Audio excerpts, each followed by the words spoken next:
Joining me now is pilot Alan Armstrong. He is also an aviation attorney.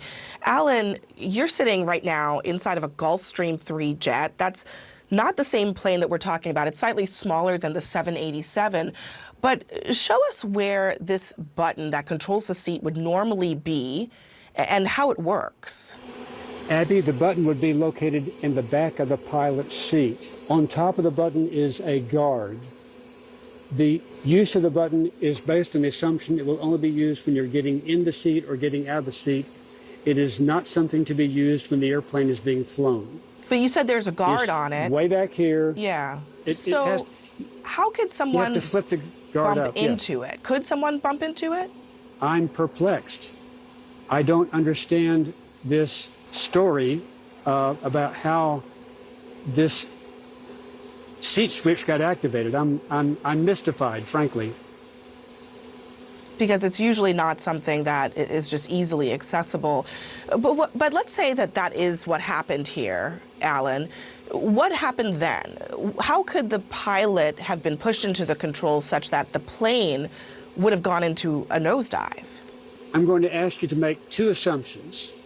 Assumption number one, the seat is moving forward. The seat is moving the pilot into the control yoke, okay? He's being pressed into the control yoke. Assumption number two, the aircraft is on automatic pilot. Automatic pilot is a system with servos that will maintain pitch, bank, and roll attitude to ensure the aircraft maintains a stable flight path. If he's being pushed forward into the yoke, the autopilot is going to resist that because it's trying to maintain level attitude. So you've got one force going down and one force going up, and they're competing with each other. But at 75 pounds, the autopilot is going to give up. It's just going to say, it's your airplane, you do what you want, I'm done, because that's the setting that's typically applied in these aircraft. And at that point, the aircraft would abruptly, and I mean abruptly, nose down. Much more violent than a carnival ride. And that would explain why we have 50 injured passengers and 10 people who make a trip to the hospital.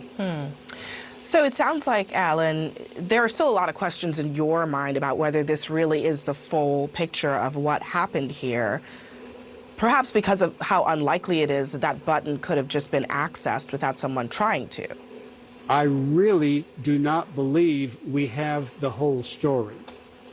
And I'm very curious about the indication that we had a blank screen in the cockpit. I'm very curious about that. There's so many more questions. I'm not getting how this switch gets activated by a flight attendant. I'm not understanding how that's even possible. No, I don't think we've got the full story. I really don't. All right, Alan Armstrong, thank you so much for explaining all of that to us. You're very welcome. It's fascinating. Thank you. Thanks, Abby.